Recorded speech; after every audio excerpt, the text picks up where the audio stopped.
கர்த்தருடைய நாமம் மகிமைப்படுவதாக. இதை பார்க்கிறதான யாவருக்கும் இயேசு கிறிஸ்துவின் நாமத்தினால வாழ்த்துகளையும் ஸ்தோத்திரங்களையும் தெரிவித்துக் கொள்கிறோம். இது திருப்பூர் எர்மன் ஓபன் பைபிள் சர்ச் சப்கார் சபையின் சார்பில் நடத்தப்படுகிறதான ஒரு நேரலை ஆராதனை. இந்த ஆராதனை பார்க்கிற கேட்கிற யாவரையும் கர்த்தர் ஆசீர்வதிப்பாராக. இந்த ஆராதனை கர்த்தருடைய நாமம் மகிமைக்கென்று நடத்தப்படுகிறது.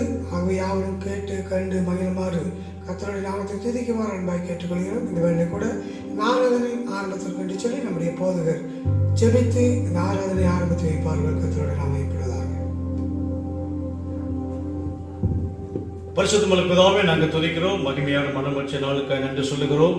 நடக்கிற ஆராதனை முழுவதும் உங்கள் சமூகத்தில் ஒப்பு கொடுக்குறப்பா, நீங்கள் பொருட்படுத்திக் கொள்ளுங்க. ஆண்டவரே, சோதரிக்கிறோம், துதிக்கிற தேசம் முழுவதும் நடக்கிற எல்லா இடங்களிலும் கர்த்தருடைய பிரசன்னம் இருக்கட்டுமே. ஆண்டவரே, சோதரிக்கிறோம், பாடுதான பிள்ளைகளை ஆசீர்வதியுமே. சங்கீத உலக மகனை ஆசீர்வதிப்பீராக.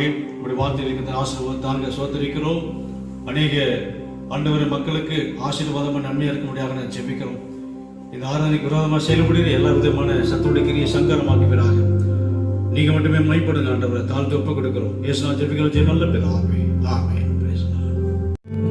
ஏதோ மனிதர்கள் மத்தியில் வாசம் செய்பவரே,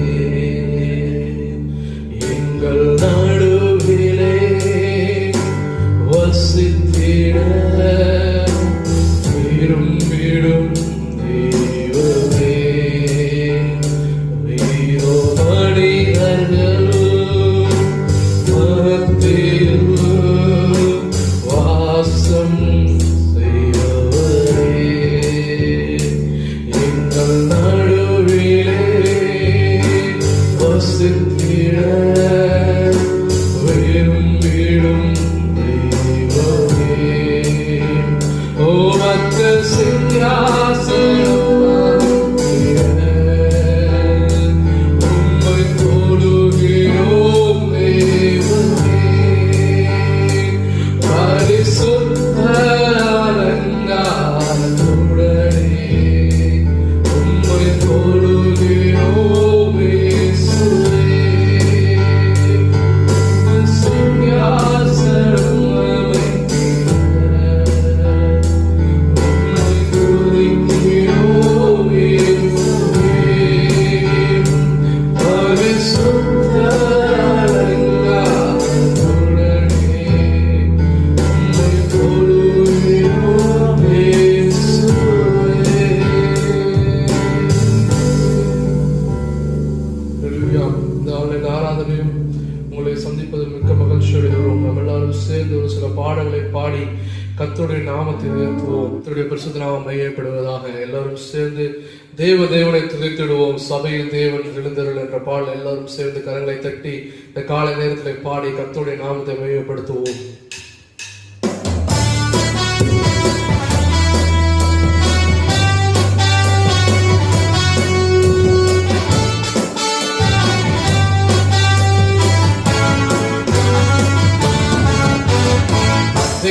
தேவனை துதித்திடுவோம்.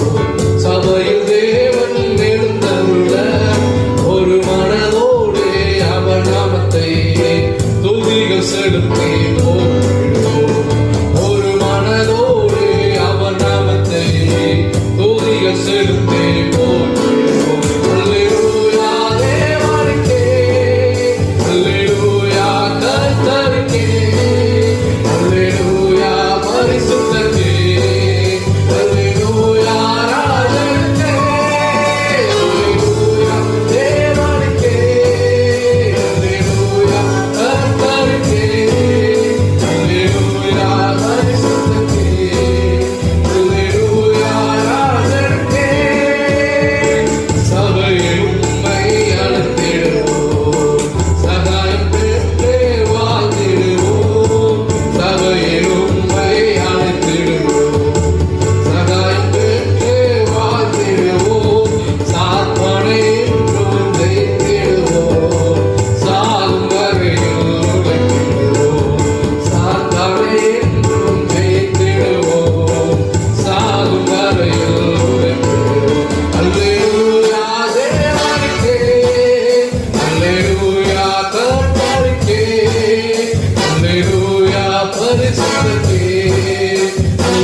எல்லாரும் சேர்ந்து ஆத்துவமே என் முழு உள்ளமே அவருடைய நாமத்தை இன்றும் ஸ்தோத்திரி என்ற பாடலை எல்லாரும் சேர்ந்து கரங்களை தட்டி இந்த காலை நேரத்தில் நாம் பாடி கர்த்தருடைய நாமத்தை மையப்படுத்துவோம். ஆமென்.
Oh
நாங்கள் ஸ்தோத்திரிக்கிறோம். கிருபை நிறைந்தவரே, ஓ மகாகணம் பொருந்தினவரே, அசைவாடும் ஆவியானவரே, எங்களுக்காக யாவற்றையும் செய்கிறவரே நாங்கள் ஸ்தோத்திரிக்கிறோம். எல்லாரும் வாயிலை திறந்து பொன்னாடம் தேவனுடைய நாமத்தை சொல்லி, ஆண்டவரே நீ அதிசயமானவர், நீ அற்புதமானவர், நீ ஆலோசனை கர்த்தர், நீ நித்திய பிதா, நீ சர்வவல்ல தேவன், எங்களுக்காக யாவற்றையும் செய்கிறவர், எங்களோடு குழந்தைகளை நடத்துகிறவர் நீ ஆண்டவரே. ஓ உடைய மகிமை பிரசன்னம், உடைய மகிமை வல்லமை ஆண்டவரே எங்கள் மத்தியிலே, ஆண்டவரே நாங்கள் இருக்கிற இடங்களிலே எங்கள் தேவனுடைய பிரசன்னம் எங்களை ஆட்கொள்ளட்டும்.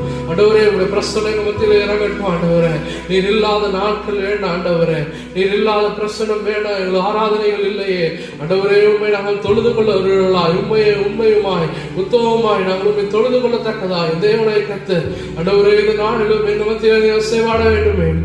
Oh Jesus, we worship you, Lord. அசைவாடும் ஆவியே, தூய்மையே ஆவியே, அசைவாடும் ஆவியே,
கர்த்தரை தெய்வமாய் கொண்ட ஜனம் அது பாக்கியம் உள்ளதையா. நாங்களும் பாக்கியம் உள்ளவர்களா இருக்கத்தக்கதா தேவனங்களுக்கு கணக்கரங்கள் பாராட்ட இடமாக. Oh Jesus, praise you, Lord. Praise Jesus, praise you,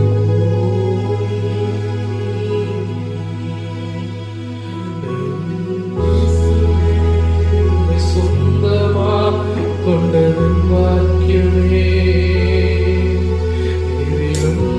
பெரிதானவே வேறும் இல்லையே.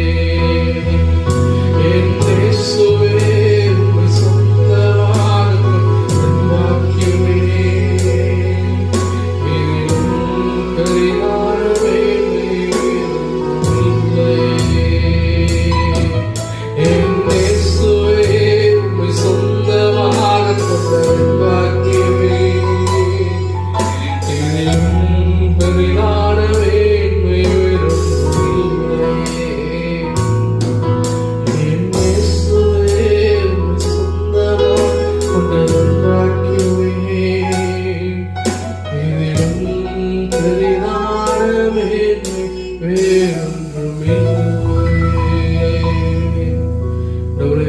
சொந்தமாக கொண்டதே எங்களுடைய பாக்கியம் ஆண்டவரே. எங்களோடு கூட நீ இடைப்படுங்க.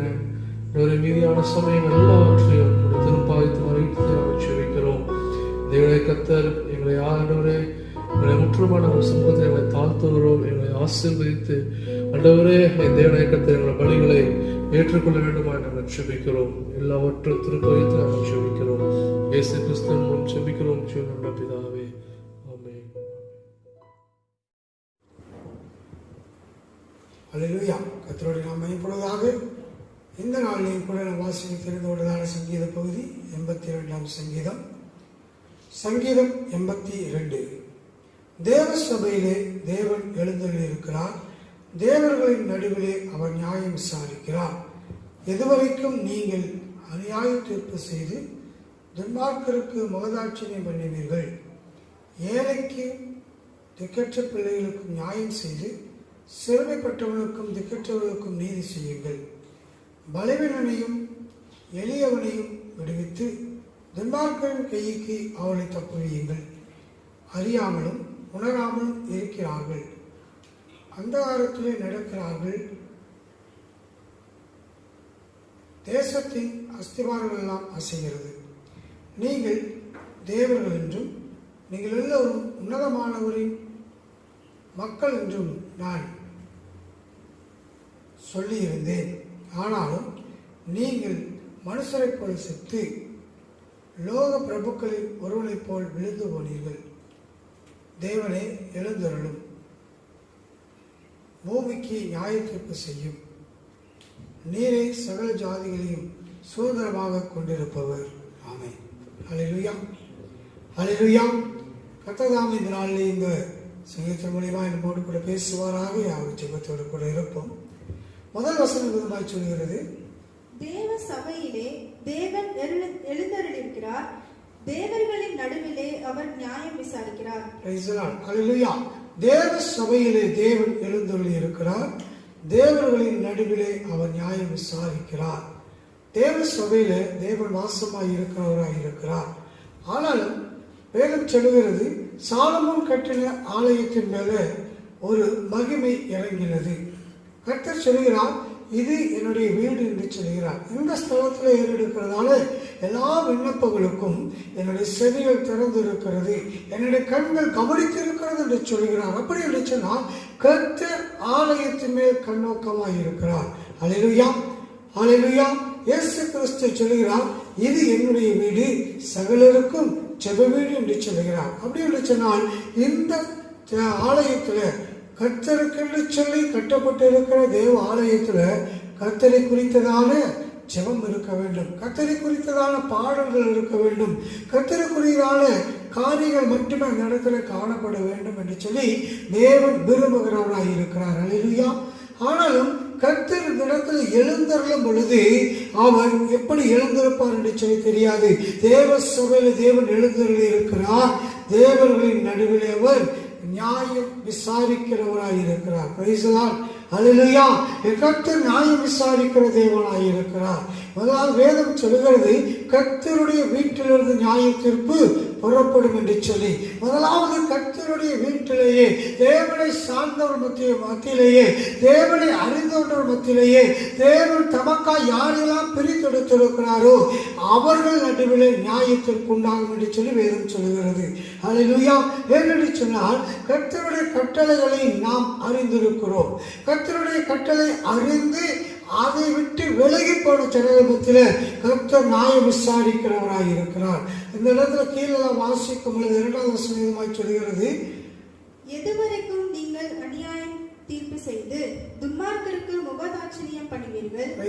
தேவ சபையில தேவன் எதற்காக எழுந்தருளுகிறார், எதற்காக அவர் தேவ சபையில தேவர்களுக்கு முன்பாக நியாயம் விசாரிக்கிறார் என்று சொன்னால், எதுவரைக்கும் நீங்கள் அநியாய தீர்ப்பு செய்து, கர்த்தர் பார்த்து கொண்டிருக்கிறார்.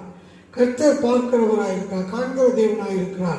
நாம் ஆராதிக்கிறவர் இரக்கமுள்ள தேவன் தான், கிருபையுள்ள தேவன் தான். ஆனாலும் அவர் எரிச்சல் உள்ள தேவனாயிருக்கிறார். அல்லேலூயா. அவர் நியாய தீர்ப்பு என்று வரும் பொழுது நீதியை நியாயமாய் விசாரித்து நீதி செய்கிற தேவன் என்று சொல்லி வேதம் சொல்லுகிறது. அவர் திக்கற்றவர்களுக்கும் விதைகளுக்கும் தேவனாய் இருக்கிறார். அருமையான தேவ ஜனமே, எதுவரைக்கும் நீங்கள் அநியாய தீர்ப்பு செய்வீர்கள்? எதுவரைக்கும் இந்த ஆராதனையை பரிசுத்த குலைச்சலாக்கி கொண்டிருப்பீர்கள்? எதுவரைக்கும் தேவனுடைய சமூகத்தை பரிசுத்த குலைச்சலாக்கி சொந்த விருப்புகளுக்காக, சொந்த வெறுப்புகளுக்காக இதை பயன்படுத்துகிறவர்களாய் இருப்பீர்கள் என்று சொல்லி தேவன் கேட்கிறவராய் இருக்கிறார்.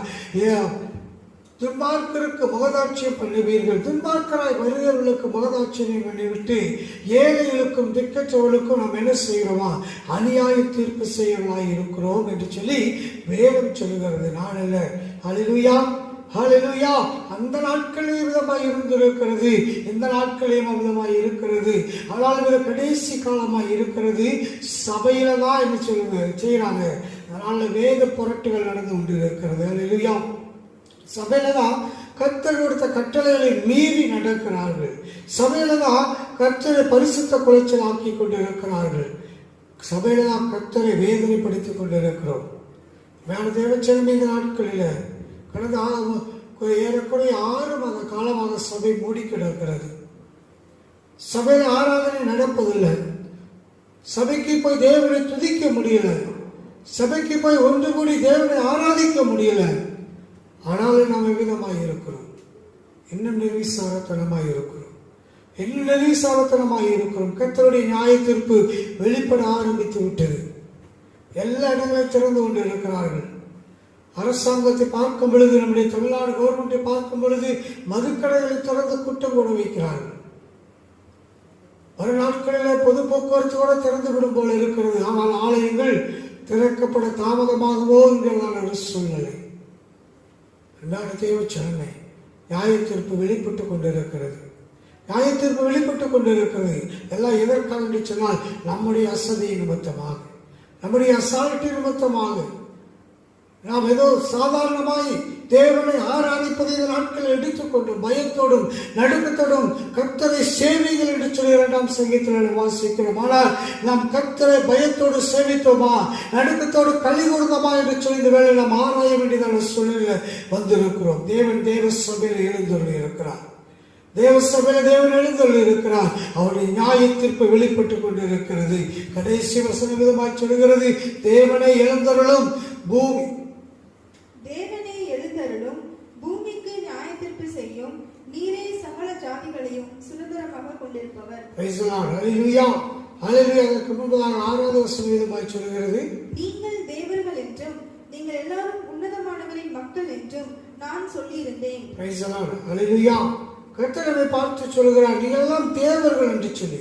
அதனாலதான் தேவர்கள் மத்தியில் முதல் வசனம் சொல்லுகிறது, தேவர்கள் நடுவிலே நியாயம் விசாரிக்கிறார் என்று சொல்லி. தேவர்கள் என்று சொன்னால் யாரோ ஒரு தேவர்கள் அல்ல, வேறு ஏதோ வானத்திலிருந்து இறங்கியவர்கள் அல்ல. கர்த்தர் இந்த 6வது வசனத்தை சொல்கிறார், நீங்கள் தேவர்கள் என்றும் நீங்கள் உன்னதமானவரின் மக்கள் என்றும் நான் சொல்லியிருந்தேன். நான் தேவ சொன்னமே, நமக்கு தேவன் கொடுத்ததான பட்டம் உன்னதமானவரின் மக்கள். நாம் ஏதோ கிரயத்திற்கு கொல்லப்பட்டிருந்தாலும் அவர் நம்மை புத்திர சுவிகாரத்தின் ஆவியினாலே நம்மை என்ன செய்திருக்கிறார்? நிரப்பி தன்னுடைய குமாரனாக நம்மை அழைத்திருக்கிறார். ஹல்லேலூயா. இயேசு கிறிஸ்து சொல்லுகிறார், ஜெயம் கொள்ளுகிறவன் எவனோ நான் பிதாவின் வலது வாரத்தில் அமர்ந்திருக்கிறது போல அவனும் என்னோடு கூட அமர்ந்திருப்பான் என்று சொல்லுகிறார். அப்படி என்று சொன்னால் அவருடைய குமாரனுக்கு ஒப்பாக நம்மை தேவன் நியமித்திருக்கிறார், நம்மை அழைத்திருக்கிறார். தேவர்கள் என்று சொல்லி இருக்கிறார். அருமையான தேவ சொன்னே, நம்மை அப்படி அவர் உயர்த்தி வைக்க வேண்டும் என்று சொல்லி அவர் நினைத்துக் கொண்டிருக்கிறார். ஆனால் நாம் செய்கிறதான காரியம் பெருமையினால நாம் வீழ்ந்து போய் கொண்டிருக்கிறோம். பெருமையினால வீழ்ந்து போய் கொண்டிருக்கிறோம். எனக்கு உயர்வான ஸ்தானம் வந்து விட்டது, நான் உயர்வான ஸ்தானம் வந்து விட்டது என்று சொல்லி நாம் என்ன செய்து கொண்டிருக்கிறோம்? விழுந்து போயவர்களாய் இருக்கிறோம். இது லூசிபரின் ஆவியாய் இருக்கிறது பெருமை என்பது. அருமையான தேவ சொன்னே, நாமே இந்த நாட்களில் சிந்தித்து பார்ப்போம். இது உலகம் முழுவதும் வந்திருக்கிற வைரஸ் தான். கடந்த நாட்கள் இது போல கொள்ளை நோய்கள் வந்தது, அநேக கொள்ளை நோய்கள் வந்தது. அருமையான தேவ சொன்னே, ஆனாலும் அந்த கொள்ளை நோயெல்லாம் ஒரு குறிப்பிட்ட பகுதியில் வந்தது, அதோடு முடிந்து விட்டது. ஆனால் இந்த கொரோனா வைரஸ் என்பது உலகம் முழுவதும் உலகத்தில் இருக்கிறதான எல்லா மூலைகளிலேயும் வந்து கொண்டு இருக்கிறது. அதிகமான சூடு இருந்தால் வராது என்று சொன்னார்கள். ஆனால் அதிகமான சூடு இருக்கிற இடத்துல தான் அதிகமாய் பரவி கொண்டு இருக்கிறது. மேல தேவச்சனமே, சற்றே நம்மை நாமே ஆராய்ந்து பார்ப்போம். நாம் எப்படி இருக்கிறோம்? துன்மார்க்கருக்கு முகதாட்சியமணிகளாக இருக்கிறோமா? ஏழைக்கும் திக்கற்ற பிள்ளைகளுக்கும் நியாயம் செய்கிறவர்களாக இருக்கிறோமா? சிறுமைப்பட்டவர்களுக்கும் திக்கற்றவர்களுக்கும் நீதி செய்கிறவர்களாக இருக்கிறோமா? அல்லது பலவீனனையும் எளியவனையும் விடுவித்து துன்மார்க்கன் கைக்கு அவர்களை தப்புவிக்கிறவர்களாக இருக்கிறோமா? நாம் எப்படி இருக்கிறோம்? நாம் சிந்தித்து பார்ப்போம். கர்த்தர் எழுந்தருளுகிறார். தேவனே எழுந்தருளும், பூமிக்கு நியாயத்திற்கு செய்யும். நீரே சகல ஜாதிகளையும் சுதந்திரமாக கொண்டிருக்கிறவர். சகல ஜாதிகளும் என் தேவனுடைய பிள்ளைகளாக இருக்கிறார்கள். இந்த உலகத்தில் இருக்கிற எல்லாரும் தேவனுடைய பிள்ளைகள். ஆகவே கர்த்தருடைய பிள்ளைகளாய் அழைக்கப்பட்டிருக்கிற நாம் ஒருவருக்கு ஒரு மாதிரி, மற்றவர்களுக்கு வேறு மாதிரி நியாயத்திற்கு செய்யக்கூடாது. துன்மார்க்கருக்கு முகதாட்சியம் செய்யக்கூடாது. அநியாய தீர்ப்பு செய்யக்கூடாது. சத்தியத்தை சத்தியமாய் நாம் சொல்லணும். சத்தியத்தை சத்தியமாய் நாம் சொல்லி அவரை அமுதமாய் நாம் வேதத்தை போதித்து ஜனங்களை கர்த்தருக்கு நேராய் திருப்ப வேண்டியது நம்முடைய கடமையாக இருக்கிறது. ஆகவே இந்த நாட்களில், கடந்த நாட்களில் நம் தேவ சமூகத்தில் அசதியாக இருந்திருப்போம் என்று சொன்னார். தேவ சமூகத்தை நாம் அசட்டை செய்திருப்போம் என்று சொன்னார்.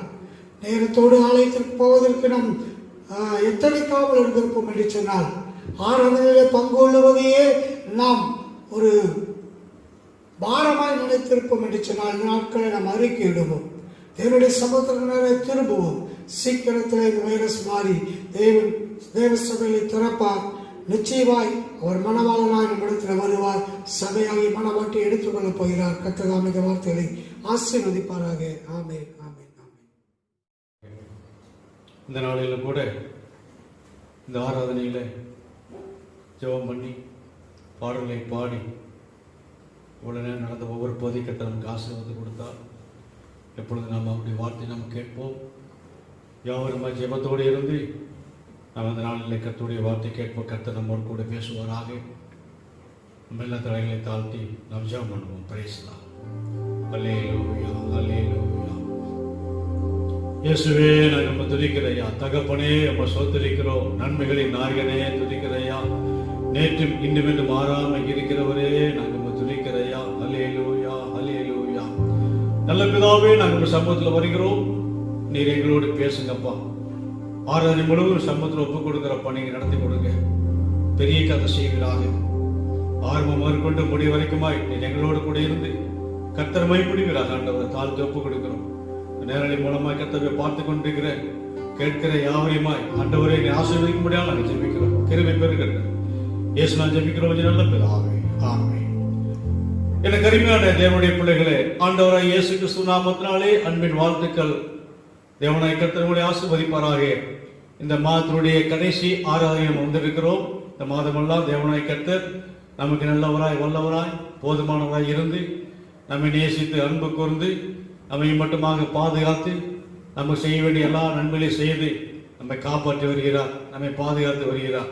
கர்த்தருடைய நாமத்துக்கு மகிமுண்டாவதாக. இப்பொழுது கூட நாம வேதத்திலிருந்து ஒரு வசனத்தை நம்ம வாசிக்கலாம். கர்த்தருக்கு மகிமுண்டாகட்டும். 1 சாமுவேல் 10ஆம் அதிகாரத்தில் 8ஆம் வசனத்தை வாசிக்கலாம். 1 சாமுவேல் 10:8. நீ எனக்கு முன்னே கில்காலுக்கு இறங்கி போ, சர்வாங்க தகன பலிகளையும் சமாதான பலிகளையும் செலுத்தும்படிக்கு நான் உன்னிடத்தில் வருவேன். நான் உன்னிடத்தில் வந்து நீ செய்ய வேண்டியதை உனக்கு அறிவிக்கும் மட்டும் 7 நாள் காத்திரு என்றான். நான் உன்னிடத்தில் வந்து நீ செய்ய வேண்டியதை உனக்கு அறிவிக்க மட்டும் 7 நாள் காத்திரு என்றார். 7 நாள் காத்திரு.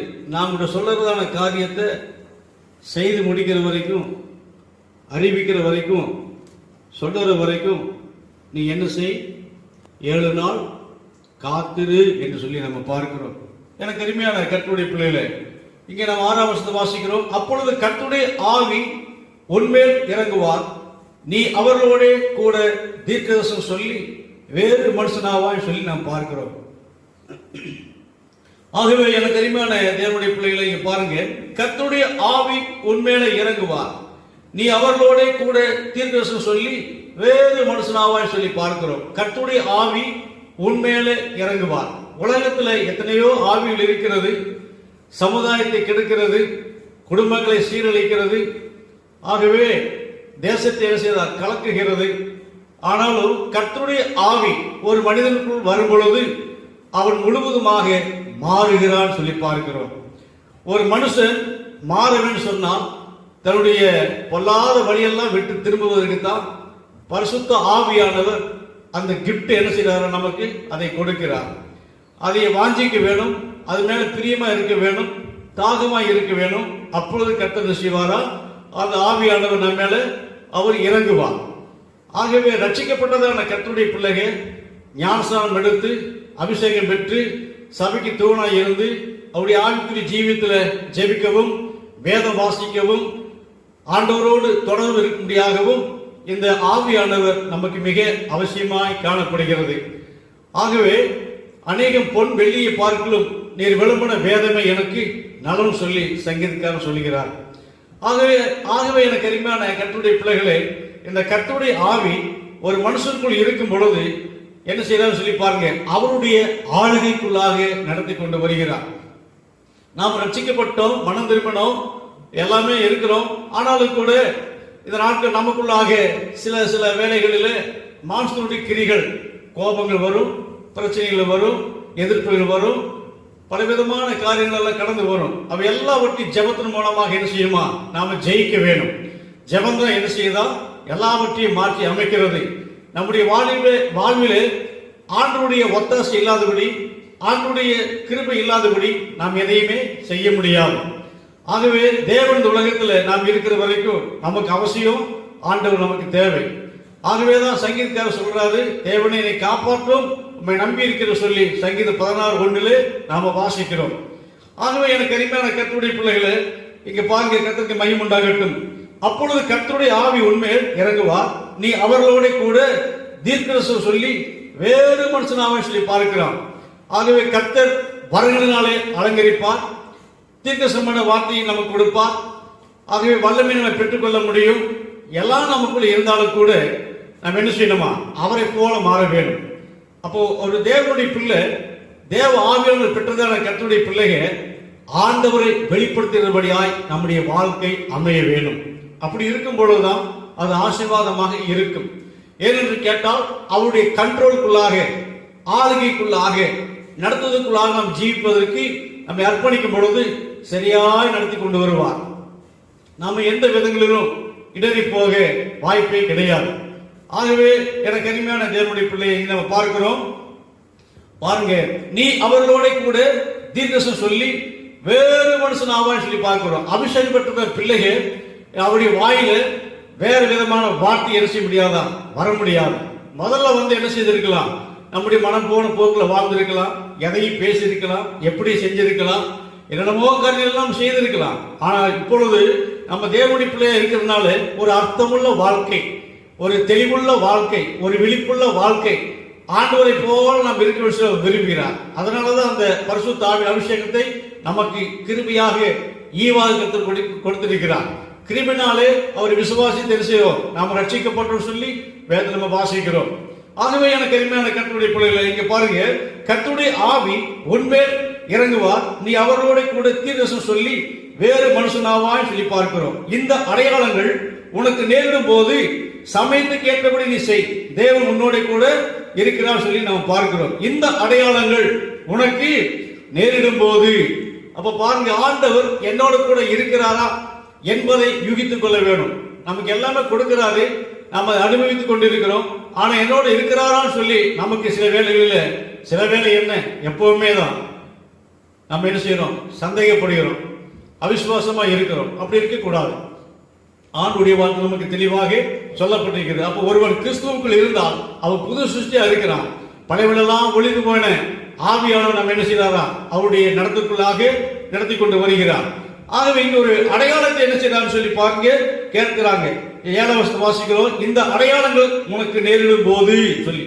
ஆகவே யோசுவாவின் புஸ்தகம் 3ஆம் அதிகாரம் 13ஆம் வசனம் நாங்கள் பார்க்கும் பொழுது சொல்லப்பட்டிருக்கிறது, ஆசாரியர்கள் உள்ளங்கால் அங்கே யோர்தானில் பட்ட மாத்திரத்தில் என்ன செய்தார், ஓடிக்கொண்டு மேலிருந்து கீழே வந்தான தண்ணி அது குவியலாக நின்றது. இது ஒரு அடையாளம். ஆகவே ஆசாரியர் என்ன செய்தாங்களா, அங்கே கர்த்தருக்கு மகிமை உண்டாவதாக யோர்தான் நதியிலே தன்னுடைய காலை வைக்கும் பொழுது அங்கே மேலிருந்து கீழே விடுகிறதான தண்ணீரை குவியலாக நிறுத்தி வைப்பது ஒரு அதிசயமாய் இருக்கின்றன, ஆச்சரியமாய் இருக்கிறது. இந்த ஒரு அடையாளத்தை என்ன செய்யறாங்க பார்க்கிறோம். இன்னைக்கு கூட ஆண்டவர் நம்முடைய வாழ்க்கையில் அடையாளம் செய்ய மாட்டேங்கிறாரு, அதிசயங்களை செய்ய மாட்டேங்கிறாரு, இப்படி என்னை மறந்துட்டாரு என்று சொல்லி பல விதமான வார்த்தைகளை பேசிக்கொண்டேதான் இருக்கிறோம். ஆனாலும் பாருங்க, இங்க அடையாளத்தை பார்க்கிறோம். இந்த அடையாளம் வேத வசனத்தின் போல நடக்குது. இது உண்மை, இது சத்தியம், இது நியாயமான காரியம், இதுக்கு மாறாக ஒண்ணுமே கிடையாது. அப்ப கர்த்தருடைய வார்த்தை என்ன செய்தா தெளிவா இருக்கின்றன. அதுல எந்த விதமான குளறுபடி கிடையாது, அது அந்த எந்த விதமான பிசினித்தனம் கிடையாது. அவர் சரியா என்ன செய்வார், நம்முடைய வாழ்க்கையில அவர் நடத்தி கொண்டு வருகிறவர். ஆகவேதான் பாருங்க அருமையான கர்த்தருடைய பிள்ளைகளே, நியாயாதிபதி புஸ்தகம் 6ஆம் அதிகாரத்தில் 36 முதல் 40 வரைக்கும் வாசிக்கும் பொழுது அங்கே கிதியோனை பார்த்து கர்த்தர் சொல்கிறார், இஸ்ரவேல் ஜனங்களை எதனால் நான் ரட்சிக்கப்பட முடியும் சொல்லி. அப்ப அவர் கேட்கிறாரு, கர்த்தர் ஒரு சோதனை டெஸ்ட் பண்றாரு. யாரையே, அங்கே கிதியோனை. அதே இடத்துல பாருங்க, கர்த்தருக்கு மகிமை உண்டாகட்டும். நான் வேதத்தில் வாசிக்கும் போது சொல்லப்பட்டிருக்கிறது, அதை படிக்கலாம். அப்பொழுது கிதியோன் தேவனை நோக்கி, தேவனின் சொன்னபடி என் கையினாலே இஸ்ரவேலை ரட்சிக்க வேண்டுமானால் இதோ நான் மயிலுள்ள ஒரு தோலை களத்திலே போடுகிறேன், பனித்தோலின் மேல் மாத்திரம் பெய்து பூமி எல்லாம் காய்த்திருந்தால் அப்பொழுது தேவனின் சொன்னபடி இஸ்ரவேலை என் கையினால் ரட்சிப்பீர் என்று அதனாலே அறிவேன் என்றான். அப்படியே ஆயிற்று. அவன் மறுநாள் காலமே எழுந்திருந்து தோலை கசக்கி அதிலிருந்த பனி நீரை ஒரு கிண்ணம் நிறைய பிழிந்தான். அப்பொழுது கிதியோன் தேவனை நோக்கி, நான் இன்னும் ஒரு விஷயம் மாத்திரம் பேசுகிறேன், உமது கோபம் என்மேல் மூழாதிருப்பதாக. தோலினாலே நான் இன்னும் ஒரே விசை சோதனை பண்ணட்டும். தோல் மாத்திரம் காய்ந்திருக்கவும் பூமி எங்கும் பனி பெய்திருக்கவும் கட்டளையிடும் என்றான். அப்படியே தேவன் அன்று ராத்திரி செய்தார். தோல் மாத்திரம் காய்ந்திருந்து பூமி எங்கும் பனி பெய்திருந்தது. ஆமென். இங்க நம்ம பார்க்கிறோம், பாருங்க, மயிலுள்ள ஒரு தோலை களத்தில் போடுகிறேன். பனி தோல் என்ன செய்தா, தோல் மாத்திரம் மேல் மாத்திரம் என்ன செய்யணுமா, பனி தோல் பனி சொல்லப்பட்ட களத்தில் போடும்போது பனி தோலில் மேல் என்ன செய்தா அங்கே இருக்குது, ஆனா பூமியில என்ன செய்தா காய்ந்து விட்டது. இன்னொரு காரியத்தை பார்க்கிறோம், அங்க கர்த்தருக்கு மகிமை உண்டாவதாக, தோல் மட்டும் காய்ந்திருக்க வேணும், பூமி எங்க என்ன செய்தா பனி பெய்திருக்குன்னு சொல்லி பார்க்கிறோம். இப்படியாக இந்த 2 டெஸ்ட் சோதனை பண்ணி பார்க்கும் பொழுது அது எப்படி இருந்ததா, அது அப்படியே நிறைவேறினது, அப்படியே நடந்தது. அப்ப பாருங்க, தேவனாய் கர்த்தர் எவ்வளவு அவர் மனுஷனுடைய சொல்லை கேட்டு இறங்கி வந்து கேட்டுக்கொண்டபடியாகவே அந்த காரியத்தை வாய்க்க பண்ணுகிறார். ஆகவே இந்த அடையாளம் எல்லாம் இப்படி எல்லாம் பரிசுத்தவான்களுடைய வாழ்க்கையில் நடந்திருக்கும் போது இன்றைய நாட்களிலே உங்க வாழ்க்கையில் என்னுடைய வாழ்க்கையிலும் தேவன் பெரிய பெரிய காத்து செய்ய வேணும், அடையாளங்களை செய்ய வேணும். அதை நாம் என்ன செய்யணுமா, அர்ப்பணித்து நாம் ஜீவிக்கும் பொழுது நிச்சயமாகவே இப்படிப்பட்ட காரியம் நம்ம வாழ்க்கையில கட்டாயம் நடக்கும். அதில் எந்த விதமான சந்தேகமே கிடையாது. கர்த்தருக்கு மகிமை உண்டாவதாக. இன்னொரு வசனத்தை வாசிக்கிறோம் பாருங்க, லூக்கா சுவிசேஷம் 1ஆம் அதிகாரத்திலே 18ஆம் வசனம் சொல்லப்பட்டிருக்கிறது. லூக்கா சுவிசேஷம் 1ஆம் அதிகாரம் 18. அப்பொழுது சகரியா தேவதூதனை நோக்கி, இதை நான் எதினால் அறிவேன், நான் கிழவனாய் இருக்கிறேன், என் மனைவியும் வயது சென்றவளாய் இருக்கிறாளே என்றான். தேவதூதன் அவனுக்கு பிரதியுத்தரமாக, நான் தேவசன்னிதானத்தில் நிற்கிற காபிரியேல் என்பவன், உன்னுடனே பேசவும் உனக்கு இந்த நற்செய்தியை அறிவிக்கவும் அனுப்பப்பட்டு வந்தேன்.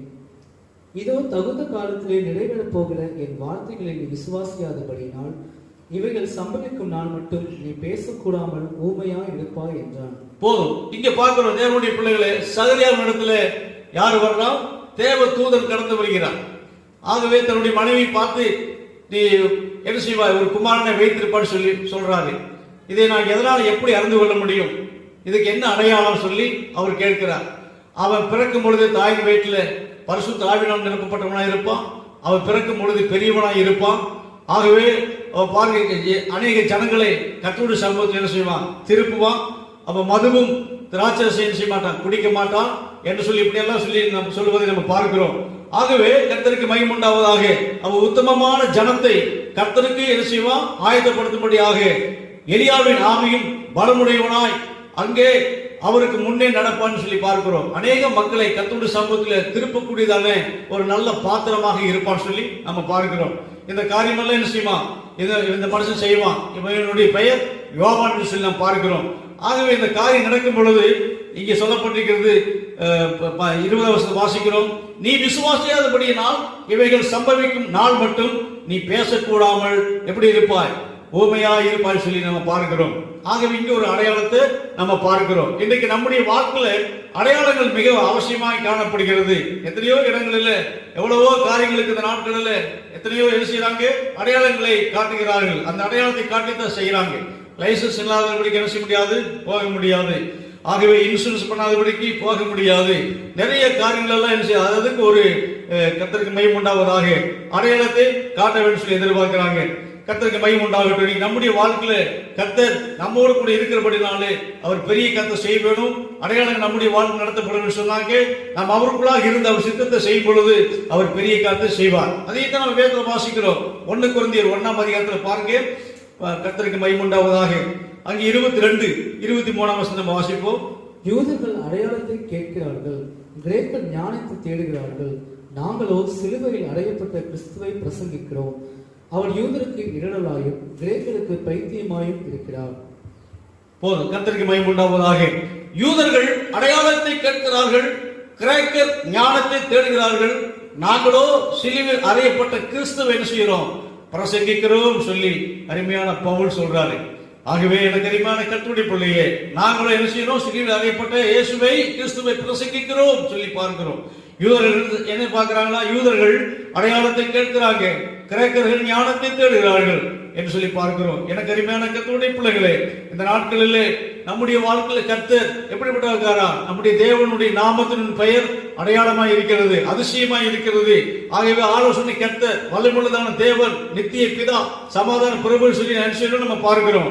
ஆகவே இன்றைக்கு நம்ம எல்லாருக்குமே அடையாளத்தை கர்த்தர் தருவார், நம்மோடு கூட இருக்கிறார். அந்த அடையாள பரிசுத்தாவுடைய முத்திரை நம்ம கொடுத்திருக்கிறபடினாலே நம்ம தேவனுடைய பிள்ளை என்பது நம்ம சொல்லப்பட்டிருக்கின்றன. இங்க ஒரு சில அடையாளங்கள் கொடுத்து என்ன செய்து நம்ம பார்த்து கொண்டு வருகிறோம். கர்த்தருடைய நாமத்துக்கு மகிமை உண்டாவதாக. ஆகவே இப்படிப்பட்ட அடையாளங்கள் இருக்கும் பொழுது அது தேவனுடைய மனுஷன் என்பதை இங்கே தெளிவாக காட்டப்படுகிறது. ஆகவேதான் இங்கே வேதத்தில் வாசிக்கிறோம், ஆண்டவருடைய நாமத்துக்கு மகிமை உண்டாவதாக. அது 1 சாமுவேல் 10ஆம் அதிகாரத்தில் வாசிக்கும் பொழுது 7ஆம் வசனத்தை வாசிக்கிறோம். இந்த அடையாளங்கள் நேரிடும் போது சமயத்துக்கு ஏற்றபடி நீ செய், தேவன் உன்னோடு கூட அவர் இருக்கிறார் சொல்லி என்ன செய்கிறோம்? நம்ம பார்க்கிறோம். ஆகவே அருமையான கர்த்தருடைய பிள்ளைகளே, எல்லாம் தேவனால் வருகிறதான காரியங்கள். ஆகவே நீங்களும் நானுமாக வேறு மனுஷனை மாறுவதற்கு இப்படிப்பட்டதான அடையாளங்கள் நம்முடைய வாழ்க்கையில அது செயல்பட இருக்கின்றன. ஆண்டவருடைய நாமத்துக்கு மகிமை உண்டாவதாக. ஆகவே இந்த நாட்களில் கூட பாருங்க, முதல்ல இருந்த நிலைமை எல்லாம் வேற இல்லையா? நம்ம என்ன செய்யலாம்? கர்த்தருக்கு மகிமை உண்டாவதாக. அங்க ஜோக் அடிச்சிருக்கலாம், கிண்டல் பண்ணி இருக்கலாம், கேலி செய்திருக்கலாம், தமாஷா பேசி இருக்கலாம், என்னமோ எத்தனையோ காரியம் செஞ்சிருக்கலாம். எப்படி? ஆண்டவரை ஏற்றுக்கொள்வதற்கு முன்னாடி இருந்ததான நிலைமை. ஆனா இப்பொழுது அப்படி அல்ல. எல்லாவற்றிலும் ஒரு வேறுபட்ட ஜீவியம், ஒரு பிரித்தெடுக்கப்பட்ட வாழ்க்கை, ஒரு சுத்திகரிக்கப்பட்ட வாழ்க்கை, கர்த்தரை பிரதிபலிக்கிறதான ஒரு வாழ்க்கை, ஒரு உன்னதமான ஜீவியம். ஆகவே அவரை மட்டுமே மகிமைப்படுத்த ஒரு வாழ்க்கையாக கர்த்தரமை மாற்றிக்கொண்டு என்ன செய்யறா? வருகிறார். அதுக்குரிய பாத்திரமாய் நாம் என்ன செய்யணுமா? மாற வேண்டும். கர்த்தருக்கு மகிமை உண்டாகட்டும். இதெல்லாம் தேவனால் எல்லாம் கூடும். அவராலே ஆகாத ஒண்ணுமே இல்லை. அவர் அந்தந்த காலகட்டங்களில் சரியாக எல்லாவற்றையும் நேர்த்தியாக செய்திருக்கார் சொல்லி பார்க்கிறோம். சரி, நம்ம காத்திருக்க வேண்டும் சொல்லி பார்க்கிறோம் அல்லவா? ஆகவே நாம கர்த்தருக்கு மகிமை உண்டாகட்டும். கர்த்தருக்கு சோதனை நீயாக என்ன செய்யக்கூடாதா? நம்மை வெளிப்படுத்திக் கொள்ளக்கூடாது. என்ன செய்யணுமா? ஆண்டவருடைய சமூகத்தில், ஆண்டவரே நீங்க என்னை மாற்றுங்க ஆண்டவரே, இந்த உலகத்தில் இருக்கிற ஒரே ஒரு வாழ்க்கை நான் உங்களுக்காக வாழ வேணும். எனவே இந்த உலகத்தில் என்ன செய்யுங்க? என்னை மாற்றுங்கய்யா, உங்களுடைய சமூகத்தில் நான் காத்திருக்கிறேன் சொல்லி கேட்கும் பொழுது நம்மோடு கூட கர்த்தர் அவர் பேசுவார். ஆகவே என்னை நானே என்ன செய்ய முடியாதா? வெளிப்படுத்திக் கொள்ள முடியாது. அதைத்தான் அருமையான யோவான் சொல்றாரு. பாருங்க, இயேசு சொல்றாரு. யோவான் இயேசுவை பற்றி சொல்றாரு. அவர் எப்படி சொல்றாரா? யோவான் சுவிசேஷம் 1ஆம் அதிகாரத்திலே 26ஆம் வசனத்தை படிக்கலாம். யோவான் அவர்களுக்கு பிரதியுத்தரமாக, நான் ஜலத்தினாலே ஞானஸ்நானம் கொடுக்கிறேன், நீங்கள் அறியாதிருக்கிற ஒருவன் உங்கள் நடுவிலே நிற்கிறார். அவர் எனக்கு பின்வந்தும் என்னிலும் மேன்மையுள்ளவர், அவருடைய பாதரட்சியின் வாளை அவிழ்ப்பதற்கு நான் பாத்திரன் அல்ல என்றான். ஆமென். நீங்கள் அறியாதிருக்கிற ஒருவர் உங்க நடுவில் நிற்கிறார் சொல்லி பார்க்கிறோம். அப்போ யோவான் ஸ்நானியர், கர்த்தருக்கு மகிமை உண்டாவதாக, நான் உங்களுக்கு ஜலத்தினால என்ன செய்றேன், ஞானஸ்நானம் கொடுக்கிறேன்.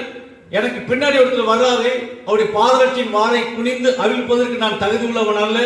அவர் என்னிலும் வல்லவராய் இருக்கிறார்.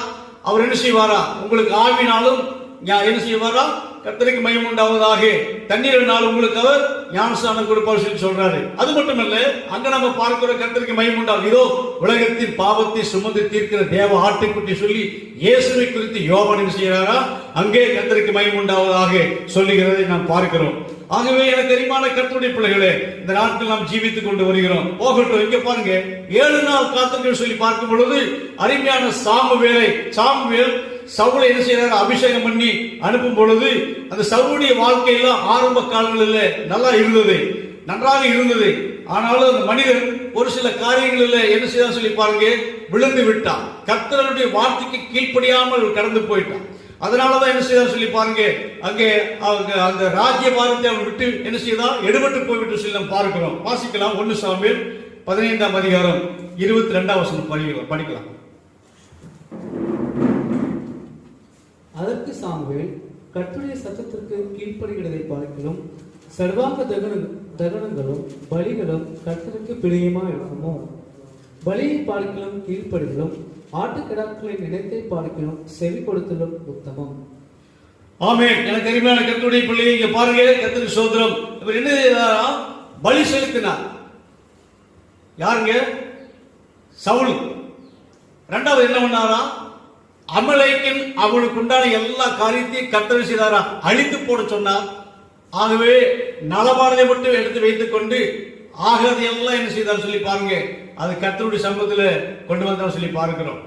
ஆகவே எனக்கு அருமையான கர்த்தருடைய பிள்ளைகள், கர்த்தருடைய வார்த்தைக்கு இவன் கீழ்ப்படியவில்லை.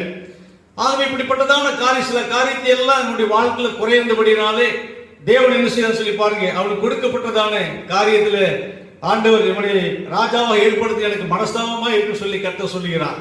ஆகவே அந்த இடத்துல அவருடைய சீட்டு என்ன செய்தான், கிழிந்தது. அவருடைய அதிகாரம் அவனை விட்டு எடுபட்டு போய்விட்டது. அவருடைய உரிமை சுதந்திரம் எல்லாம் என்ன செய்தான், பறி போனது. ஆகவே அருமையான கர்த்தருடைய பிள்ளைகளே, இன்றைக்கு நாம கற்றுக்கொள்ள வேண்டிய காரியம் சொல்லி பார்க்கும் பொழுது, நீ காத்திருக்கும் பொழுது ஆண்டவர் என்ன சொல்றாரோ அதை மட்டுமே நம்ம செய்ய வேணும். அதற்கு மாறாக நம்ம செய்யும் பொழுது நிறைய அடிகளும் நிறைய நொறுக்குதல் உண்டாகும். நிறைய என்ன செய்ய சொல்லி பாருங்க, பிரச்சனைகள் தேடி வரும். நம்முடைய ஆசீர்வாதம் எல்லாம் நாமே என்ன செய்யறோம், இழந்து விடுகிறோம். பின்னாடி எல்லாவற்றையும் இழந்து என்ன செய்யறோம், நாம தவிக்கிறோம், தத்தளிக்கிறோம், குழம்பி போகிறோம். அப்படி இல்லாதபடிக்கு கர்த்தர் என்ன சொல்றாரோ அதை மட்டுமே கேட்டு அதுபடி நடக்கும் பொழுது நம்முடைய ரூட் சரியா இருக்கும். நாம் இடறி போக வேண்டாம். அப்போ ஒருவருடைய வழி கர்த்தருக்கு பிரியமா இருந்தால் அவருடைய சத்துரு அவனுக்கு எப்படி இருப்பாங்க, சிநேகிதராய் இருப்பார்கள் சொல்லி நீதிமொழிகள் 16:7 வசனம் வாசிக்கிறோம்.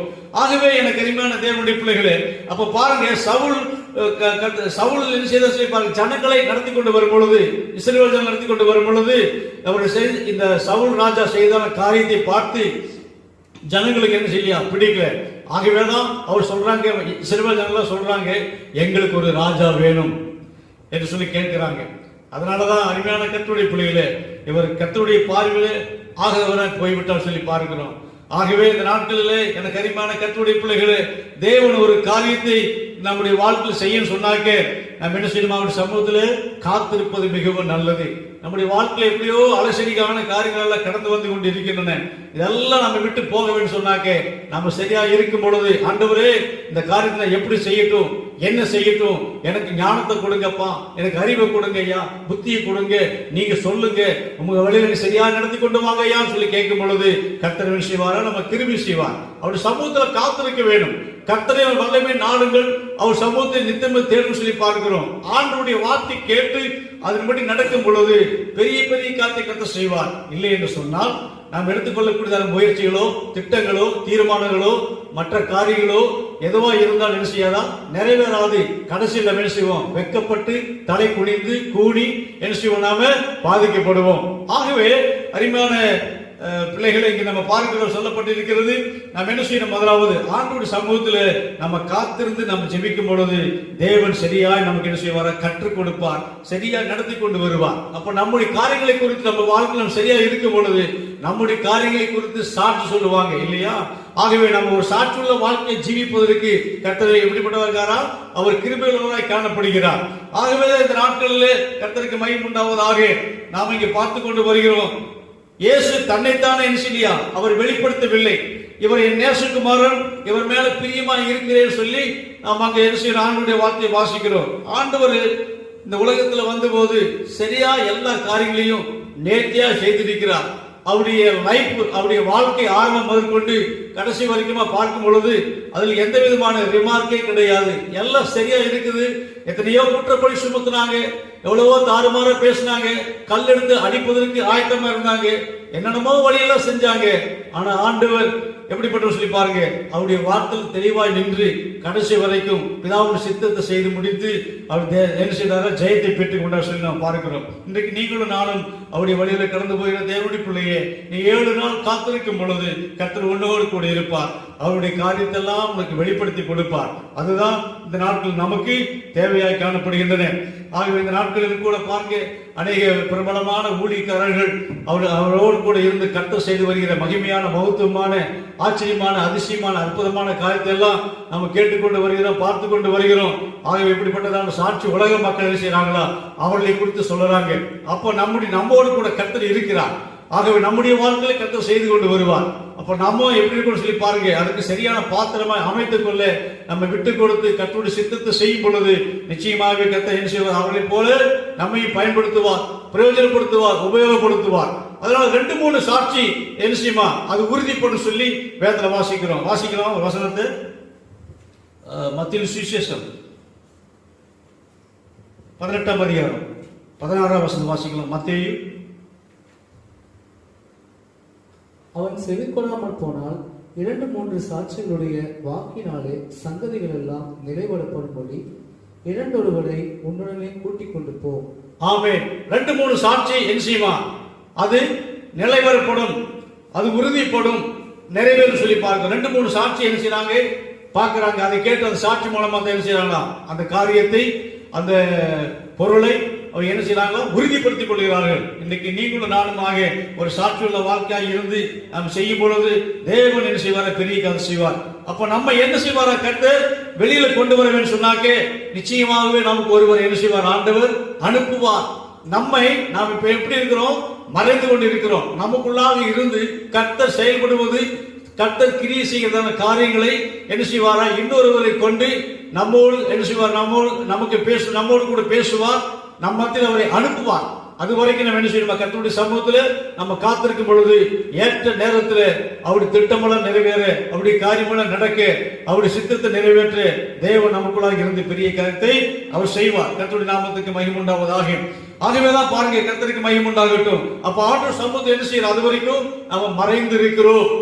ஆண்டோட சமூகத்தை அதுவரைக்கும் மறைந்திருக்கிறபடினாலே ஆண்டவர் என்ன செய்தாரா? பாதுகாத்துக் கொள்கிறார். அதைத்தான் உன்னத பாட்டில் நாம் வாசிக்கிற சொல்லப்பட்டிருக்கிறது. இப்படியாக 4ஆம் அதிகாரம் 12ஆம் வசனம் வாசிக்கலாம். உன்னத பாட்டு 4:12. என் சகோதரியே, என் மணவாளியே, நீ அடைக்கப்பட்ட தோட்டமும் மறைவு கட்டப்பட்ட நீரூற்றும் முத்திரிக்கப்பட்ட கிணறுமாய் இருக்கிறாய். ஆமென். கர்த்தருடைய நாமத்துக்கு மகிமை உண்டாவதாக. என் சகோதரியே, என் மணவாளியே, நீ அடைக்கப்பட்ட தோட்டமும் மறைவு கட்டப்பட்ட நீரூற்றும் முத்திரிக்கப்பட்ட கிணறுமாய் இருக்கிற சொல்லி பார்க்கிறோம். ஆகவே மறைவு கட்டப்பட்ட கர்த்தருக்கு மகிமை உண்டாகட்டும். என்ன சொல்லப்பட்டிருக்கிறதா? நீ அடைக்கப்பட்ட தோட்டம், மறைவு கட்டப்பட்ட நீரூற்று. அப்ப கொஞ்ச காலத்துக்கு என்ன செய்கிறார்? நம்மை மறைத்து வைத்திருக்கிறார். அவருடைய வேலை வரும்பொழுது செய்வாரா? அவரே வெளியே கொண்டு வருவார். எனக்கு அருமையான தேவனுடைய பிள்ளைகளே, அது அவர் செய்கிற காரியம்.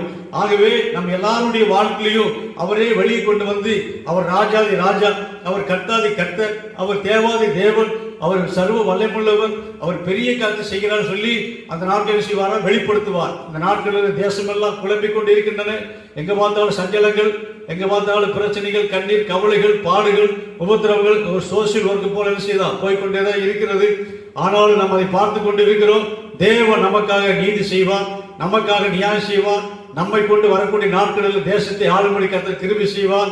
ஆகவே அவருடைய சித்தம் என்ன செய்வார்? கண்டிப்பா நிறைவேறும். அவருடைய திட்டத்தை எல்லாம் கர்த்தர் செய்வாரா? வர நாட்கள் நமக்கு அதை வெளிப்படுத்தி என்ன செய்வாரா? காட்டுவார்.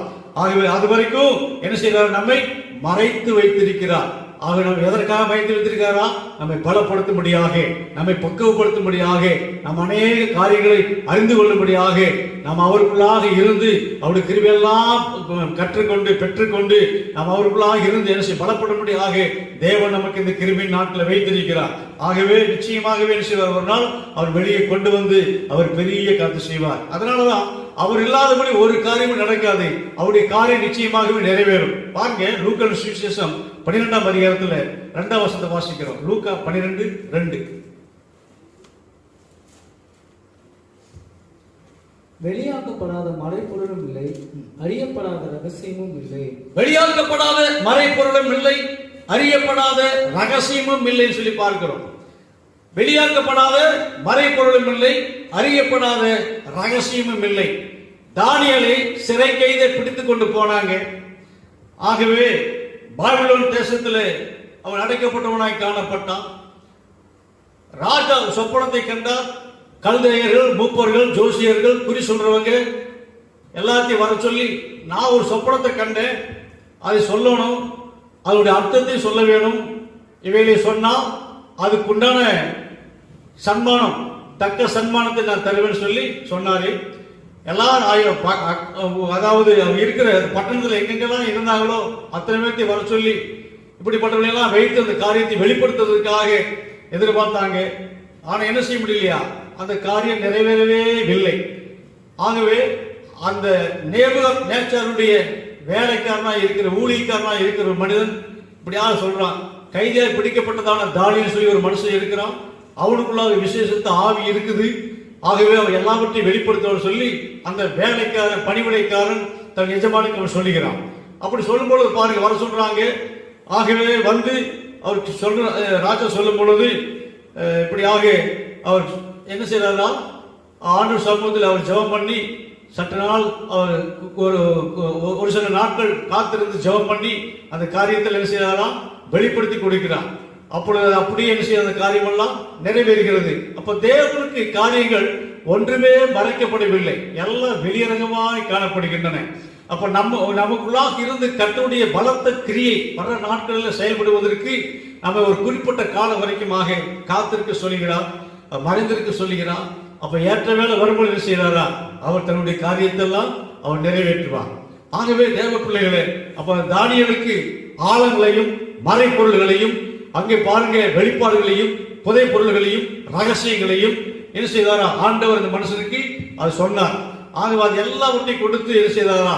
தேசத்துல வாழ்ந்திருக்கும்படியாக, பெரிய பெரிய காத்து செய்யும்படியாக, தேவனுடைய தரிசனம் நிறைவேறும்படியாக இப்படிப்பட்ட பரிசுத்தவான்களை கர்த்தர் செய்யறா எடுத்து நடத்தி கொண்டு வருகிறார். அதே போல இந்த நாட்களிலும் உங்களுக்கு எனக்கும் என்ன செய்யப்படுறார்? தேசத்தை உலகத்தை கலக்கும்படியாக, உலகத்தை கலக்கும் இங்கே வந்து விட்டார் சொல்லி வசனத்தின்படியாக கடைசி நாட்களில் உங்களுக்கும் எனக்கு அந்த கிருபை கர்த்தர் தாமே தந்து என்ன செய்ய போறாரா? அவர் பெரிய காத்து செய்ய போகிறார். அவருடைய ராஜ்யம் கட்டப்பட போகிறது. அவருடைய ராஜ்ய நாட்களில் எனக்கு தெரியுமான கர்த்தருடைய பிள்ளையே அது நிலைவரப்பட போகும். ஆகவே எல்லா ராஜ்யங்களை பார்க்கிறோம், கர்த்தருடைய ராஜ்யம் என்றென்றைக்கு நிலை நிற்கிறதாய் காணப்படுகிறது. அவர் பூமி அனைத்துக்கு ராஜாவாய் இருக்கிறார்.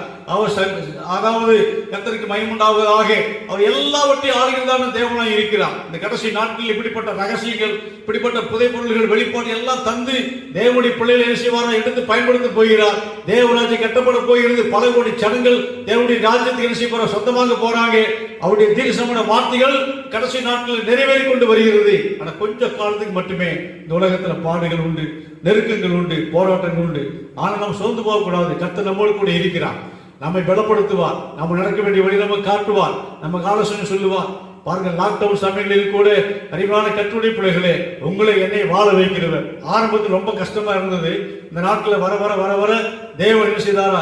அநேக கர்த்தருடைய பிள்ளைகள் பல லட்சக்கணக்கான தேவனுடைய பிள்ளைகள் தேசம் முழுவதுமா ஜெபித்துக் கொண்டிருக்கிறபடினாலே எல்லாருடைய ஜெபத்தை கர்த்தர் கேட்டு மனம் இறங்கி அவருடைய கண்ணீர்கள்லாம் என்ன செய்தாரா? மனதுருகி இந்த நாட்களில் வழிகளை திறந்து கொடுத்து நம்ம இம்மட்டுமாக சுகத்தோடு பலத்தோடு ஜீவனோடு வைத்திருப்பது பெரிய காரியமாக இருக்கின்றன. தேவனுடைய நாமத்துக்கு மகிமுண்டாகட்டும். ஆகவே வரப்போற நாட்களில் கர்த்தர் இன்னும் பெரிய காரியத்தை என்ன செய்வாரா? அவர் செய்வார். அப்ப நீ 7 நாள் காத்துன்னு சொல்லி பார்க்கிறோம். நீ என்ன செய்வார்? இந்த கர்த்தருடைய ஆவியானவர் உன் மேல இறங்குவாரு. நீ தீர்க்கதரிசன உரைத்து என்ன செய்வார்? வேறு மனுஷனாய் மாறுவார் சொல்லி பார்க்கிறோம். ஒரு வேறு மனுஷனாய் இருக்கிறதுக்கு இந்த நாட்களில் நம்ம நம்மை முற்றிலுமா அர்ப்பணிக்கப்படும் பொழுது நம்முடைய பொல்லாத காரியத்தில் விட்டு விலகி நாம் அவருக்காக ஜீவிக்கும் பொழுது அவர் என்ன செய்வார்? புது சிருஷ்டியாய் மாற்றுவார், புது சிருஷ்டியா மாற்றுவார், புது படைப்பாய் மாற்றுவார். அவருடைய எல்லா நல்ல குணங்கள் முழு நமக்குள்ளாக வரும், அவருடைய சிந்தை நமக்குள் வரும், அவருடைய வெளிப்பாடு நமக்கு வரும், அவருடைய வெளிச்சம் நமக்கு உதிக்கும். ஆகவே நம்மோடு கூட இருந்து அவர் பலத்த கிரியை செய்வாரா, நடப்பிப்பார். ஆகவே எனக்கு அருமையான கர்த்தருடைய பிள்ளைகளே, நீங்க சோர்ந்து போகக்கூடாது. ஒரு சம்பவத்தை சொல்லி நான் முடிக்கிற பாருங்க. அருமையான திஸ்பேனாகிய எலியா அங்கே கர்த்தருக்கு 1 ராஜாக்கள் 18 வாசிக்கும் பொழுது அங்கே தேசத்துல மழை பெய்யாது, பனியும் என்ன செய்யாதா இருக்காது சொல்லி சொல்றாரு. ஆகாப் ராஜா இந்த அருமையான எலியாவை என்ன செய்தான்னு சொல்லி பாருங்க. எப்படியாவது அழிக்க வேணும், கொல்ல வேணும், முடிச்சு போடணும், அதாவது தீர்த்து கட்ட வேணும் சொல்லி முடிவாய் காணப்பட்டார். நடந்த காரியம் என்ன? ஆண்டுடைய வழி நடத்தல், நீ கேரி காட்டான போய் என்ன செய்ய, ஒளிந்து கொண்டீரே சொன்னார். ஆகவே நம்ம பார்க்கிற 3ஆம் வசனத்தை வாசிக்கலாம். 1 ராஜாக்கள் 17:3. ஆனபடியால் ஆகாப் அரண்மனை விசாரிப்புக்காரனாகிய ஒபதியாவை அழைப்பித்தான். ஒபதியா கர்த்தருக்கு மிகவும் பயந்து நடக்கிறவனாக இருந்தான். 1 ராஜாக்கள் சரி, கர்த்தருக்கு மகிமை உண்டாகும். அதாவது கேரி காட்டுல போய் இரு, காகத்தை கொண்டு என்ன செய்வேன், போஷிப்பேன்.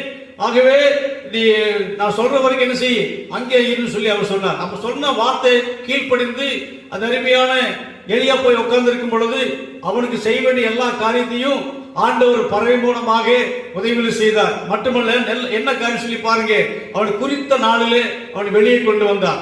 ஆகாப் ராஜா இவனை எப்படியாவது பார்த்து என்ன செய்யணுமா, எப்படியாவது எங்கேயாவது பார்த்தாக்க என்ன செய்யலாம், முடித்து போன சொல்லி அவன் தீர்மானமா இருக்கும் பொழுது அவருடைய எல்லா கோபத்துக்கும் ஆண்டவர் அருமையா கிருபையா இவனை பாதுகாத்து கொண்டு வந்தார். ஒரு நாளில் என்ன செய்தார் சொல்லி பாருங்க, ஆகாப் ராஜாக்கு முன்பாக நிறுத்தினார் சொல்லி பார்க்கிறோம். யாரையே? எலியாவை. அதே போலதான் இந்த நாட்களில் தேசமானது தேவனை குறித்து என்ன செய்த அறிந்திருந்து கூட அவர் என்ன செய்யறாங்களா, இன்னும் புரிந்து கொள்ளாம இருக்கிறாங்க, கற்றுக்கொள்ளாம வராம இருக்கிறாங்க, ஆண்டவரை பற்றி என்ன செய்யறாங்களா, இன்னும் தெரிந்து கொள்ளாம காணப்படுறாங்க. ஆனால் கடைசி நாட்களில் தேவ பிள்ளைகளை கொண்டு அத்தனை மக்களையும் அவர் சமூகத்தில் கொண்டு வரும்படியாக இது ஒரு மறைக்கப்பட்ட காலமாய் காணப்படுகிறது, ஒடுக்கப்பட்ட காலமாய் காணப்படுகிறது, நெருக்கப்பட்ட காலமாய் இருக்கிறது. இந்த நாட்களில் உங்களுக்குள்ளாக இருக்கிற ஆண்டவர், நமக்குள்ளாக இருக்கிறதான தேவன் அவர் சீக்கிரத்தில் வெளிப்பட போகிறார். அவர் எல்லா ஜனங்கள் காண போறாங்க, எல்லா முழங்கால் முடங்க போகுது, எல்லா நாவலும் கர்த்தரை அறிக்கை பண்ண போகுது, கர்த்தரே தேவன், கர்த்தரே தேவன் சொல்ல போறாங்க. ஆகவே எனக்கு தெரியுமான கர்த்தருடைய பிள்ளைகளே, இது சீக்கிரத்தில் வரப்போகிறது. ஆகவே இந்த நாட்களில் நம்ம தேசத்துக்காக என்ன செய்யணும், அதிகமாக நம்ம ஜெபித்துக் கொண்டு இருக்கிறோம். தேவன் பெரிய கருத்து செய்வார். ஆகவே எளிமையான சாமுவேல் சொல்லுவதை நம்ம பார்க்கிறோம். அந்த 1 சாமுவேல் 10ஆம் அதிகாரத்தில் 8ஆம் வசனத்தை வாசிக்கலாம். நீ எனக்கு முன்னே கில்காலுக்கு இறங்கிப்போ, சர்வாங்க தகன பலிகளையும் சமாதான பலிகளையும் செலுத்தும்படிக்கு நான் உன்னிடத்தில் வருவேன். நான் உன்னிடத்தில் வந்து நீ செய்ய வேண்டியதை உனக்கு அறிவிக்க மட்டும் 7 நாள் காத்திரு என்றான். ஆமே, நான் உன்னிடத்தில் வந்து நீ செய்ய வேண்டியதை உனக்கு அறிவிக்க மட்டும் 7 நாள் என்ன செய்ய, காத்திரு. உனக்கு செய்ய வேண்டியதை நான் அறிவிக்க மட்டும். அப்ப ஆண்டவர் சொல்ற வரைக்கும் அந்த இடத்தை விட்டு என்ன செய்யாத, வெளியே வராத, கர்த்தருடைய வார்த்தை கிடைக்கிற வரைக்கும் ஜெப நேரத்தை விட்டு எழும்பாதே. ஆகவே இந்த நாட்களிலே நீ இருக்கும் பொழுது உன்னோடு பேசுவார். வரக்கூடியதான காலங்கள் எப்படி சம்பவம் சொல்லி நடக்கும் சொல்லி நமக்கு தெரியாது. ஆகவே இந்த நாட்களில் கர்த்தருடைய வார்த்தையை பிடித்துக் கொள்ள வேண்டும். வரக்கூடியதான காலங்கள் எப்படி சொல்லி நமக்கு தெரியவே தெரியாது. நம்ம மிகவும் எச்சரிக்கையா ஜாக்கிரதையா இருந்து தேவ சித்தத்தை செய்யும் பொழுது வரக்கூடிய எல்லா காலங்களிலும் உன்னை தப்பு வைத்து பாதுகாத்துக் கொள்ளுவார். தேசத்தை ஆளுக்கக்கூடியதான அந்த அதிகாரத்தை நம்ம கர்த்தர் தருவார். எல்லா ஜனங்களும் அவர் சமூகத்தில் என்ன செய்வாங்க, ஓடி வருவார்கள். ஆகவே அவர் குறித்து கேள்விப்பட்டதான அத்தனை மக்களும் நாலா திசைவாங்க சேர்ந்து வந்து ஆண்டவரை தொழுது கொள்ளுவாங்க. ஆகவே அருமையான கர்த்தருடைய பிள்ளைகளே, கர்த்தருடைய வசனம் கிடைக்கக்கூடாத கொடிய காலத்தில் வந்திருக்கிறோம். ஆகவே உங்களிடத்தில் என்னிடத்தில் அந்த வசனத்தை வைத்து தேசத்தை நடத்தி கொண்டு வரும்படியாக கர்த்தர் கிருபை செய்கிறார். மறைவான காரியத்தில் கர்த்தர் செய்வாரா, உனக்கு வெளிப்படுத்தி கொடுப்பார். தெரியாத ரகசியத்தை எல்லாம் புரிந்து கொள்ள முடியாத காரியத்தில் உனக்கு வெளிப்படுத்தி கொடுப்பார். நம்முடைய தேவன் எல்லாவற்றையும் வெளிப்படுத்தி கொடுக்கிறவர். ஆகவே அருமையான கர்த்தருடைய பிள்ளைகளே, கர்த்தருக்கு மகிமை. இருளில் செய்கிறதான தவறான காரியம் எதுவாக இருந்தாலும் பட்ட பகலை போல வெளிப்படுத்தி கொடுக்கிறவர். அவருக்கு மறைவான ஒன்றுமே கிடையாது, எல்லாம் வெளியரங்கமாய் காணப்படுகின்றன. ஆகவே சீக்கிரத்தில் கர்த்தர் அவருடைய காரியத்தை நிறைவேற்ற நம்மை கொண்டு, தேவனுடைய பிள்ளைகளை கொண்டு, பரிசுத்தவான்களை கொண்டு என்ன செய்வாரா, நிறைவேற்ற போகிறார். அது நிச்சயமாகவே நடக்கும். ஆகவே கொஞ்ச காலம் மட்டுமே தான் இந்த உபத்திரவத்தின் காலம், அது சீக்கிரத்தில் நீங்கிவிடும். இந்த லேசான உபத்திரவம் சொல்லி பார்க்கிறோம். எனக்கு அருமையான கர்த்தருடைய பிள்ளைகளே, காண்கின்ற உலகம் நாம தேடவில்லை, காணாத பரலோகத்தை பார்த்து கொண்டிருக்கிறோம். ஆகவே காணாத பரலோகத்தில் கண்ணீர் இல்லை, கவலை இல்லை, பிரச்சனை இல்லை, மரணம் இல்லை, அலுவல் இல்லை, புலம்பல் இல்லை. ஆகவே எப்படி இருக்குமா? ஒரே மகிமையாக காணப்படும். 24 மூப்பர்கள் 4 ஜீவன் மத்தியில் கர்த்தர் உலாவிக் கொண்டிருக்கிறார். ஆகவே சேனைகள் கர்த்தர் பரிசுத்தர் பரிசுத்தர் பரிசுத்தர் என்று சொல்லி, ஆகவே அவரை தவிர வேற தேவர்கள் இல்லவே இல்லை. கர்த்தருக்கு மகிமை உண்டாவதாக. அவருடைய காரியம் நிறைவேறும். ஆகவே உங்களை என்னை அழைத்தவர் அவர் சொல்லுற வரைக்கும் நீ காத்திருக்கும் பொழுது புதை பொருள்கள் எல்லாம் என்ன செய்வாரா? வெளிப்படுத்துவார். அதனாலதான் வேதத்தில் வாசிக்கிறோம், ஏசாயால வாசிக்கும் பொழுது வெண்கல கதவுகளை உடைத்து இரும்பு தாழ்களை முறித்து அந்த காலத்துக்கு பொக்கிஷங்களை வெளிப்படுத்தும் புதை பொருள் என்ன செய்வேன் உனக்கு தருவேன் சொல்றான். ஆகவே நீ அறியாத நாமத்தை என்ன செய்வேன் உனக்கு நான் தரித்திரம் சொல்லி வாசிக்கிறோம். ஆகவே எனக்கு கரிமான கர்த்தருடைய பிள்ளைகளே, ஆகவே இந்த கடைசி நாட்களிலே தேவன் நம்மோடு கூட இருந்து செய்ய போற மகிமையான இந்த மகத்துவமான காரியத்தை நாம காண போகிறோம். ஆண்டவரே நாங்க என்ன செய்ய சொல்லி நாம கேட்கும் பொழுது நம்மோடு கூட கர்த்தர் பேசுவார், ரகசியங்கள்லாம் வெளிப்படுத்துவார், நடக்க வேண்டிய சகல சம்பவத்தை வெளிப்படுத்துவார். அவருக்கு ஒரு காரியமே மறைக்கப்பட்டது ஒண்ணுமே கிடையாது, எல்லாவற்றையும் செய்வார். ஒளிப்படுத்தல தாவீது செய்த பாவத்தை அங்க என்ன சொல்லி பாருங்க, நாத்தான் தீர்க்கதரிசி என்ன செய்தாரா? அதை சுட்டி காட்டினார். இன்னைக்கு ரகசியமா அந்தரங்கமா செய்யப்பட்டதான பாவங்கள், அக்கிரமங்கள், அநியாயம் எல்லாவற்றையும் பட்ட போலை போல் கர்த்தர் வெளிப்படுத்துவார். ஆகவே இந்த உலகத்தில் எவ்வளவாய் தில்லுமுள்ளு காரியங்கள், மாய்மானமான வாழ்க்கை, போலி வாழ்க்கை, வேஷமான வாழ்க்கை, எப்படியெல்லாம் அடுத்தவங்களை குற்றம் செலுத்துவது, ஆகவே எதிர்த்து பேசுவது, குறை கண்டுபிடிப்பது, ஆகவே பழி வாங்குவது, பலவிதமான காரியங்கள் உலகத்தில் போய்கொண்டிருக்கிறபடினாலே எல்லாவற்றுக்கும் நியாயத்தில் பின்னால் சீக்கிரத்தில் வரப்போகிறது. ஆண்டு உன்னோடு பேசி எல்லாவற்றையும் செய்வாரா? கர்த்தருக்கு மகிமை வெளிப்படுத்தி காட்டுவார். அப்ப யார் கோதுமை எப்படி பதனம் எப்படி சொல்லி நன்றாக அறிந்து கொள்ளப்பட முடியும்? தூற்றுக்கூரை கர்த்தருடைய கருத்தில் இருக்கிறது. ஆகவே பதனம் என்ன செய்யுமா? போயிரும், நல்லது மட்டுமே என்ன செய்வார்? வைத்திருப்பார். ஆகவே அருமையான கர்த்தருடைய பிள்ளைகளே, கடைசி நாட்களில் எச்சரிக்கா ஜீவித்து கர்த்தருடைய வார்த்தை கேட்டு நம்முடைய என்ன செய்யுமா? ஆவிக்குரிய ஜீவித்து புதுப்பித்துக் கொண்டு ஆவிக்குள்ளாக மாறி அனலாக ஜீவித்து ஆண்டுடைய வரி கடந்து போக ஆயத்தமாக இருப்போ. கர்த்தர் பெரிய செய்வார், உங்களுக்கு அடையாளத்தை காட்டுவார். கர்த்தருடைய சமூகத்தில் காத்திருக்க பெரிய பெரிய காரியத்தை அவர் செய்வார், ரகசியத்தை எல்லாம் வெளிப்படுத்துவார். ஆக அன்றைக்கு யோவானுக்கு 10 வெளிப்படுத்தினவர் உங்களுக்கு எனக்கு வெளிப்படுத்த அவரால் முடியும். கர்த்தருக்கு ஸ்தோத்திரம். தானியேலுக்கு வெளிப்படுத்தினவர் உங்களுக்கு எனக்கு வெளிப்படுத்த முடியும். யோசேப்புக்கு சப்போர்ட் வெளிப்படுத்தினவர் நமக்கு வெளிப்படுத்த அவரால் முடியும். அவரால் ஆகாத ஒன்றுமே கிடையாது. ஆகவே சீக்கிரத்தில் ரசிப்பவரா ஆண்டவர் எல்லாவற்றையும் வெளிப்படுத்தி காட்டி தேவனாகிய கர்த்தர் மெய்யான தேவன் என்பதை என்ன செய்வாரா? வெளிப்படுத்தி காட்டும்படியாக உங்களை வைத்திருக்கிறார். கர்த்தருக்கு மகிமை உண்டாவதாக. சீக்கிரத்தில் அவர் வருவார். அவருடைய வரிக்கு என்ன செய்வோம்? ஆயத்தமாவோம். நம்ம ஜெபம் பண்ணுவோமா? கர்த்தருக்கு மகிமை உண்டாவதாக. நம்ம தலைகளை தாழ்த்தி நம்ம ஜெபம் பண்ணுவோம். Price the Lord. Thank you Father. நம்ம துதிக்கிறோம் ஐயா. நன்றி ஆண்டவரே, சோதரிக்கிற ஐயா. துதிக்கிறோம் துதிக்கிறோம் துதிக்கிறோம் துதிக்கிறோம் துதிக்கிறோம். அல்லேலூயா அல்லேலூயா அல்லேலூயா. காண்கின்ற உலகம் தேடவில்லை, காணாத பரலோகம் நமக்கு உண்டு. காண்கின்ற உலகம் தேடவில்லை, காணாத பரலோகம் நமக்கு உண்டு. சோர்ந்து போகாதே, நீ சோர்ந்து போகாதே, சோர்ந்து போகாதே, நீ சோர்ந்து போகாதே.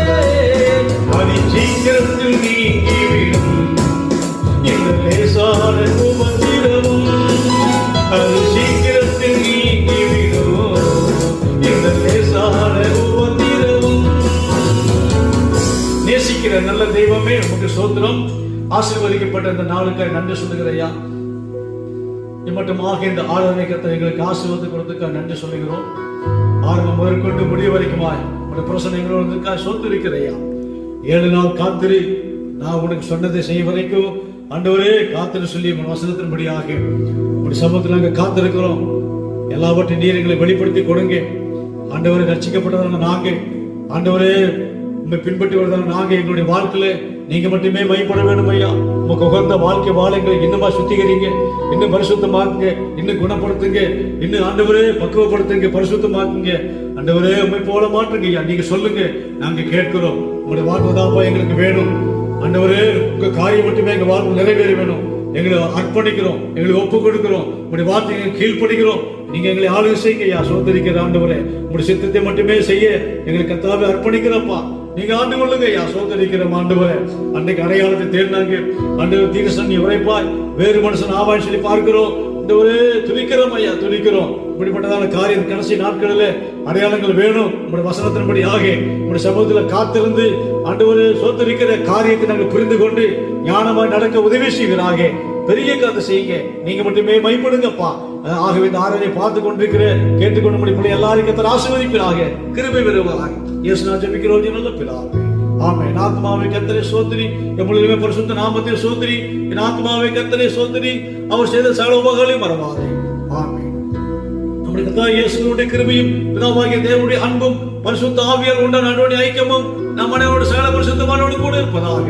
ஆமென். கர்த்தர் உங்களை ஆசீர்வதிப்பாராக. கர்த்தருக்கு மகிமை. எப்ராயிமே உன்னை எப்படி கைவிடுவேன்? இஸ்ரவேலே உன்னை எப்படி ஒப்புக் கொடுப்பேன்? எப்ராயிமே உன்னை எப்படி கைவிடுவேன்? இஸ்ரவேலே